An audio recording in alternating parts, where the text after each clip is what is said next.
Hello and welcome back to the channel. This is Supercoach Challenges, and tonight we're going to go through and have a look at some of the trade options for defenders and kind of work through these picks and whether you should be bringing them in now or waiting on them a couple weeks or where the value is, I guess. And we'll also discuss some of the defender rookies and who we might look at trading out. Because we're right in the middle of upgrade season. It's going to be good to have a look at. So, starting off with number one, I don't think we need to talk about Nick Dacos for that long. If you don't have him, get him in. But I would say with that 72% ownership that most of us do have him already. And if you don't, you probably should think about getting him in even at 644k.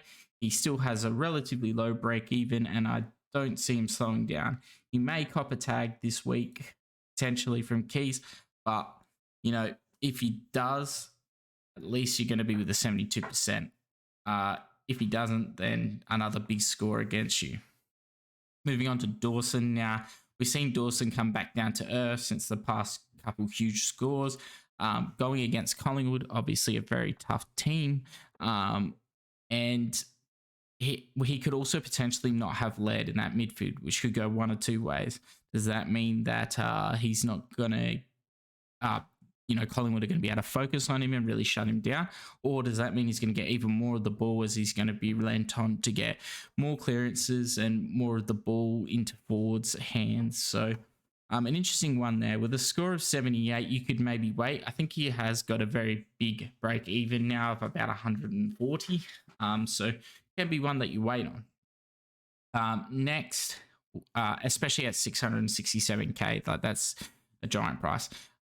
Looking at Luke Ryan, this could be an interesting pod. He's actually not that poddish. He's at 15.9% of teams, but he's been averaging 120 very quietly. And with Fremantle really struggling in that back line, he could continue to go very, very big.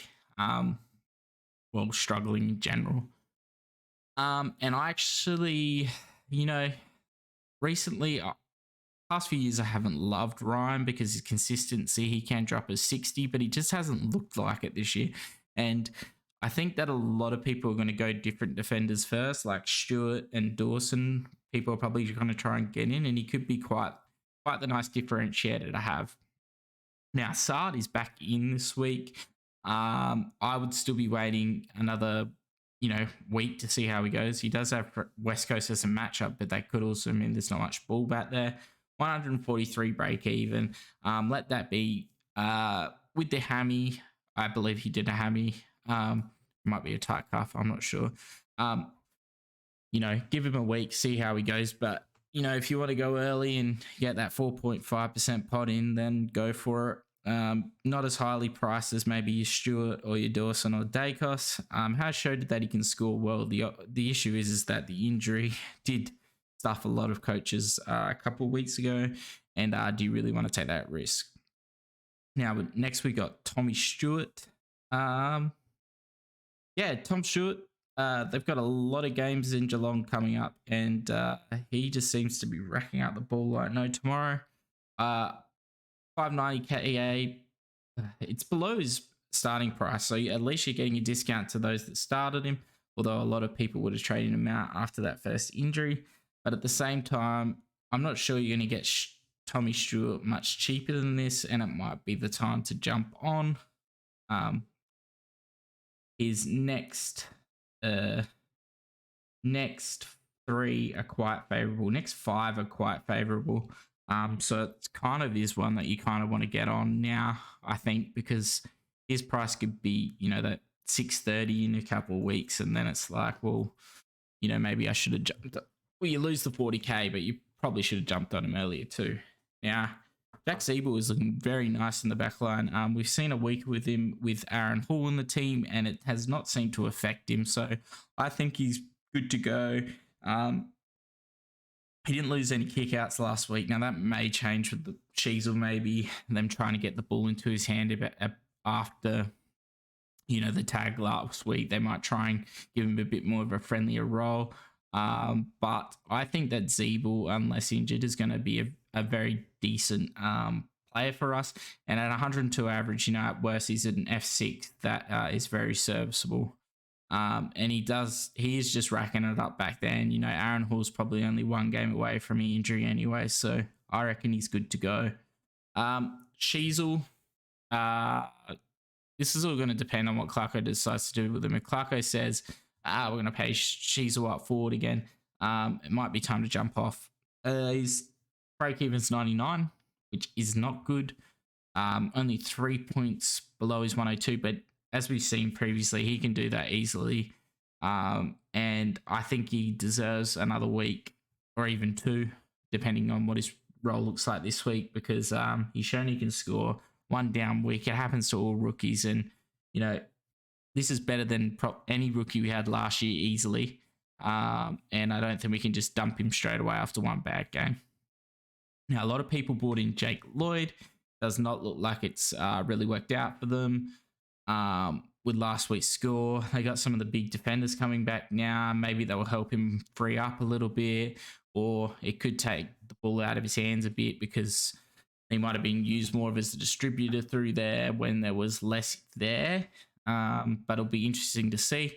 Personally, just the way that Sydney are Sydney are losing a lot, which means that they could start looking to, get the ball into a guy they know can previously has been a very good user, but at the same time, it could be the time that they just really start giving these young boys the ball and going, we need to just keep working through this because we can't rely on guys like Jake Lloyd and Lance Franklin, who is back this week, I believe, as well for the rest of the season.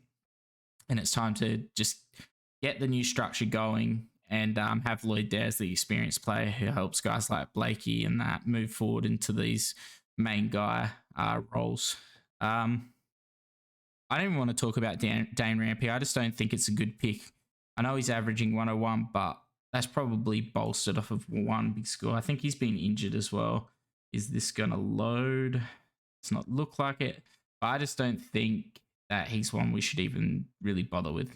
Here we go. He's at the 150, 82, 67, and 108. So without that 150, that average is quite bad. What's his last three average? 85. So is that what you really want as a defender when there's probably other guys like the guy below, Will Day, who I'd definitely rather. And speaking about Will Day, a guy we have in this team, and it's great to just be able to hold him and have everyone else jump on him now. I can't believe he's actually in 10% owned, but I guess some people would have jumped off after that suspension. But I think that as a differentiator, a cheaper player with the cash generation issues, Will Day could be great. My issue with jumping on him is that I just don't know what Hawthorn are doing with that midfield. They've dropped McKenzie now, so maybe that does free up more midfield time. Maybe that was why they had to do it, because with Nash coming in there and playing so well, with Warple looking pretty good in that role as well, and because they even drops Ned Long as well, so he's another guy was taking CBAs who's now going to be out. So maybe they are settling on Newcomb, Day, and Warple as the main guys in there with Nash and stuff running through. Bit of a hard matchup this week, especially against the Dogs midfield. But the Dogs are missing Libba, so that's going to at least have one midfielder out of there that would be taking up points. So I still think the Day's quite a good pick. There's just obviously the risk of what Hawthorn decides to do, and if they are getting smashed, how he scores. But he did show he could score quite well. Jack Sinclair, personally, my choice in my actual team is between Sinclair and Stewart. I'm not really sure which one I want to do. I'm probably going to go with Sinclair next week and then take Stewart this week, because Sinclair's break-even, I think, has gone up to 115. Port Adelaide aren't the best matchup, so I think from next week, he's only 8% owned, but the problem is he has lost his kickouts, but his tackles are a long way down, so if he picks them up, this probably goes up to a 110, 115, which is perfectly serviceable in our back line. And also, if you guys are enjoying this video, please give us a subscribe or like. It would really help out getting some more people here, getting us talking. That would be great. But thanks for watching the video so far. If you've got this far, yeah, we'll continue on, and that brings us to James Sicily.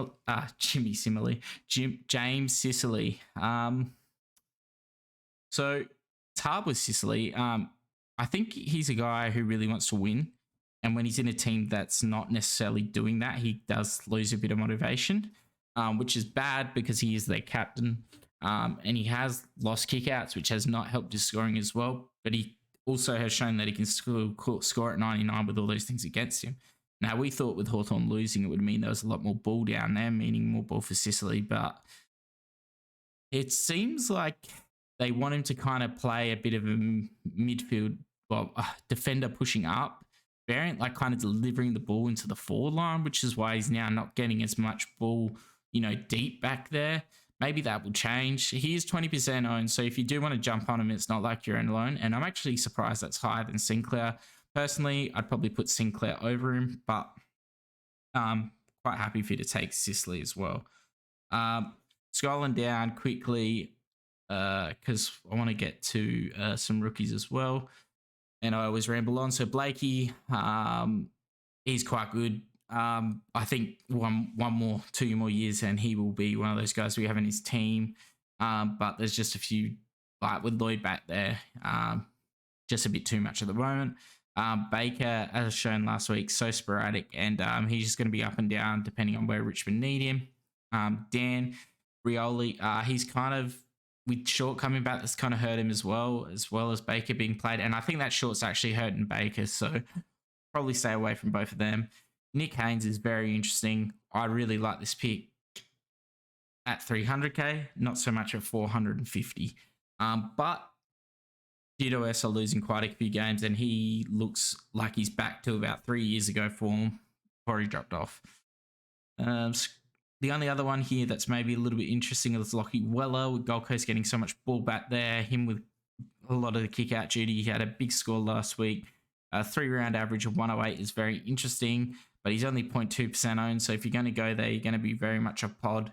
And at a 93 average, may want to wait a little bit more to see how that moves. Now, I think that's enough for the main premiums. Now, if we go to the rookies quickly, let's have a look. All right, so looking at rookies, so we got Seamus Mitchell. Now, played the Crows last week, watched this game pretty close, and he looked really, really good in the back line. He looked to be running off quite well, having a little bit of a rebound / cutout defender role, which is great for scoring. And the way he played has kind of locked him into a position I'd probably be picking him up this week.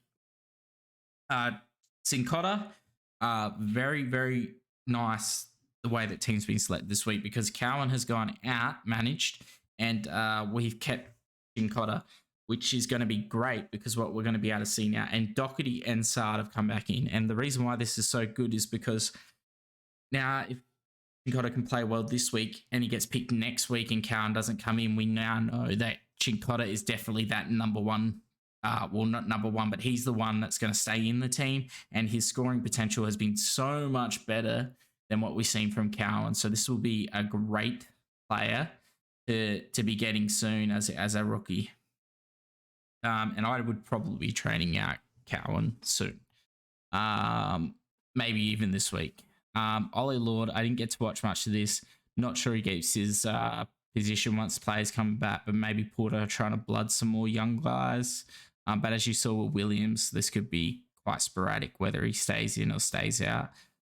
Because we thought Williams was going well and then he got dropped. Well, put a sub. Wagner has been dropped. And if he's emergency, it does smell a little bit of a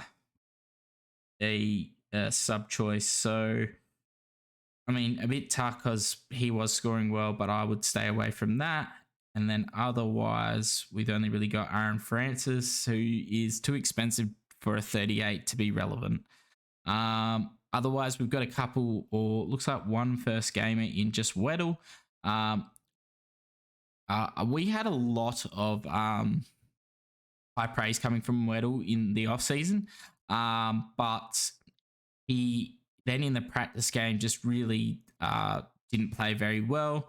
A lot of coaches then got off him because of that, and he's now getting his chance. But how long he stays in there with maybe the Hawks having a few injuries back there, if he starts to get a mid role, that'd be great. Maybe get defensive midfielder as a rookie, but I doubt that. And I think unless he scores well over the next few weeks, probably one where most of us are going to skip on because we'll probably be going to Chikota Mitchell.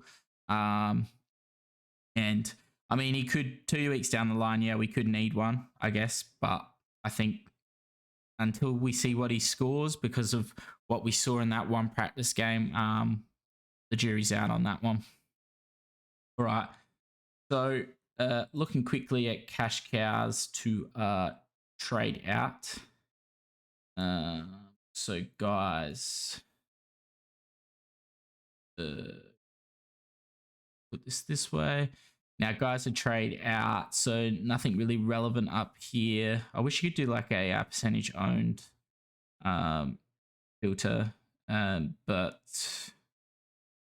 yeah. Why is that like that? Is there any reason? Oh, because it's less than 3. So like, yeah, people who jumped on Mitch Duncan, yeah, looks like a horrible decision. Same with those who had Dale at the start of the year, not scoring great. And if we talk about the rookies most people have that they want to trade out, it's probably McKenna, Wilmot, Michelini, I think, as well as there to be traded out. He's probably close to it. And the other one was Cowan, obviously. So, yeah, high break evens. I think it can be time to get rid of them and move them on and upgrade. So my top 3 probably for upgrades in your backline would be looking at it'd be Stewart, because probably has the best scoring potential, would be number 1. I would then probably look at going to Sinclair just because of schedule coming up is really nice. And then the last one I would go with is Sicily at the moment. I would leave Dawson and... if you don't have Dacos, obviously go Dacos, but I would leave Dawson. He's got money to probably lose now. Actually, if you don't have Siebel, probably get Siebel, because even if he's not good enough for defense, and this probably could have come up in the forward chat, he's going to be good enough for a forward line with around about 105 average. So those are probably the top 3. If you're going for something a bit pottish, I like Nick Haynes as one of those guys you could give a go. Lockie Weller, maybe.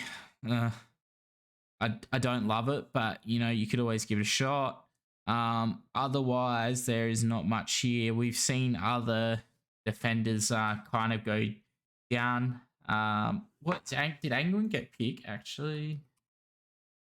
He's he's mid forward, so that will come up in another chat. But yeah. So top 3 to pick would be go get on now. It's Tom Stewart number 1, because I'm assuming everyone's got Dacos already. Then Sinclair, and then either James Sicily or Jack Siebel, depending what you need. And then Siebel's less than. I know he's more than Haynes, but if you want a bit of a pod, Nick Haynes, he has shown he can score quite well. He's got a 3 round of 100, which isn't too bad. But if you're picking him at 440, he's got to be a keeper. So just keep that in mind. But I do realize that money is quite tight. And I guess the other one is Will Day. Actually, Will Day first over Nick Haynes. But anyway, thanks for watching. I'll bring out another couple, one on the forwards, one on the rucks, and one on the midfielders. Probably do rucks last because we'll discuss how the final team's going to be. And there's not really much to discuss there. But anyway, as I said mid-video, give us a like, give us a subscribe, follow along with the Supercoach Challenges team. We had quite a good round last week, and team's looking good. and hopefully we'll be catching up soon. All right, see ya.